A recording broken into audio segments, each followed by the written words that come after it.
अगर आप फ्यूचर में कोई बिजनेस स्टार्ट करना चाहते हो and if you think business सिर्फ पैसा कमाने का तरीका है, then you are wrong. Because business is not about earning money, क्योंकि इसका सच्चाई कुछ और होता है।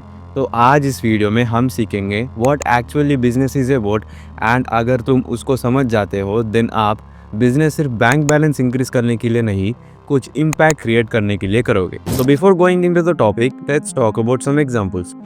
सोच के देखो, स्टीव जॉब्स ने एप्पल कंपनी इसीलिए शुरू नहीं किया क्योंकि उससे वो पैसा कमा सके। इंस्टेड ऑफ दैट, उन्होंने देखा कि उस टाइम पे टेक्नोलॉजी कॉम्प्लिकेटेड हो गई है एंड उनका मिशन था टेक्नोलॉजी सबके लिए सिंपल और इजी करना, एंड वो आईफोन बनाया। सिमिलरली धीरूभाई अंबानी ने टेक्सटाइल बनाया ताकि आम आदमी भी अच्छा कपड़ा पहन सके। उन्होंने सोसाइटी में एक नीड को नोटिस किया और उसका मास लेवल सॉल्यूशन दिया। तो पॉइंट सिंपल है, business begins when you see a problem and decide to solve it. और इसी से आता है बिजनेस का core formula which has this three main pillars, और हर बिजनेस इन्हीं पे टिका होता है। हर बिजनेस किसी ना किसी पेन पॉइंट का सॉल्यूशन होता है। एग्जाम्पल के लिए ओला फाउंडर्स ने देखा कि लोगों को रिलायबल ट्रांसपोर्ट चाहिए, तो इस प्रॉब्लम को सॉल्व करने के लिए उन्होंने ओला को स्टार्ट किया। So we need to understand that जो भी सर्विस या प्रोडक्ट हम यूज़ करते हैं उसके पीछे कोई ना कोई प्रॉब्लम का सॉल्यूशन होता है।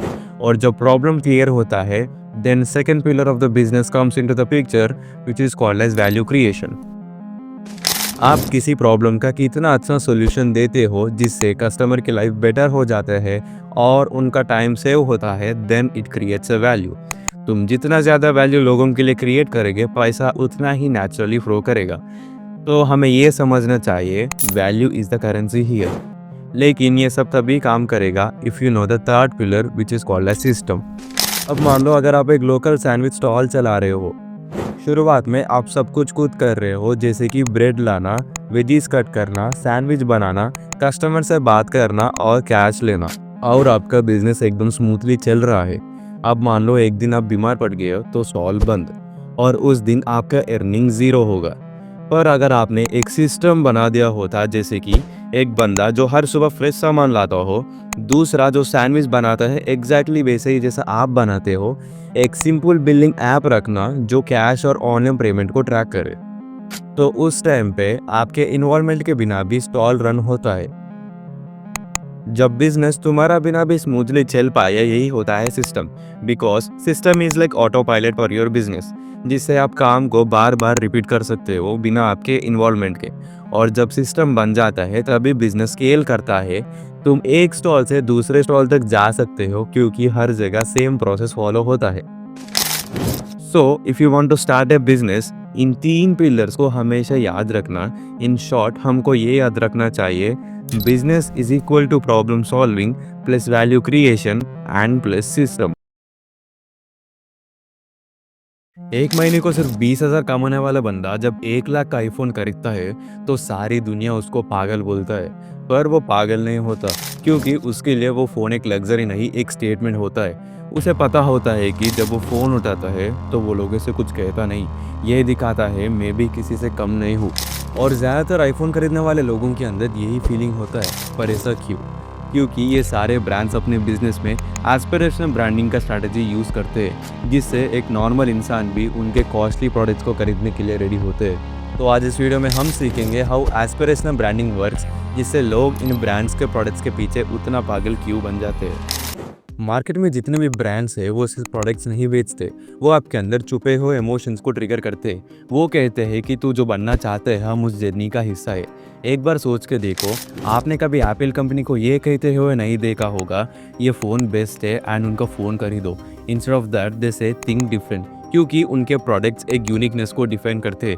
और नाइकी कंपनी के लाइन्स भी कुछ इसी तरह होते हैं, जैसे कि जस्ट डू इट, चाहे तेरा स्ट्रगल कितना भी हो तू विनर बन सकता है, बस एक्शन ले। And these lines builds emotions inside you.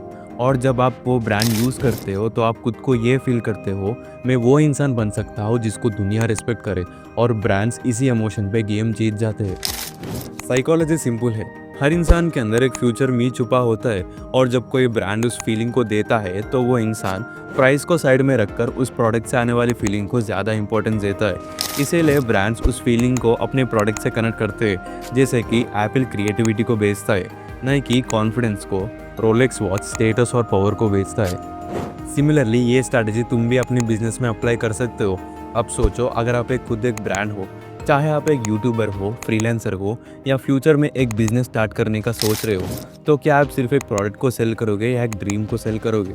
Because जो लोग बिजनेस में सिर्फ काम करते हैं वो सर्वाइव करते हैं, पर जो लोग इमोशन को बेचते हैं वो मार्केट में रूल करते हैं, क्योंकि लोग फैक्ट्स को भूल जाते हैं पर उस प्रोडक्ट से आने वाली फीलिंग को नहीं। एंड अगर तू चाहता है तेरा ब्रांड या कंटेंट लोगों के दिल तक जाए, तो बस एक फॉर्मूला को याद रखना, don't sell the product, sell the feeling associated with it.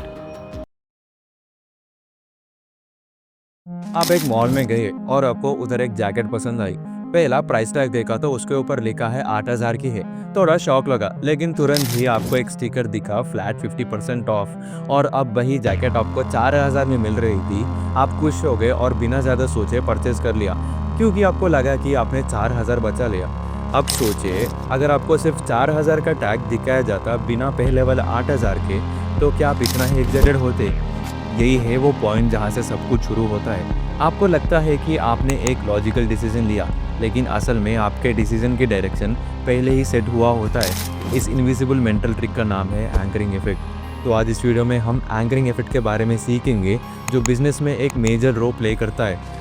हर रोज़ आप चॉइसेस करते हैं, क्या लेना है, कौन से प्लान में वैल्यू मिलेगी, क्या सही लगेगा। हर डिसीजन में लॉजिक यूज़ करते हैं, लेकिन एंकरिंग इफेक्ट उस लॉजिक को क्वाइटली मैनिपुलेट करता है। आपको लगता है कि आप स्मार्ट डिसीजन ले रहे हैं, पर उस डिसीजन को पहले ही आपको एक इनविजिबल एंकर से बांध दिया गया होता है।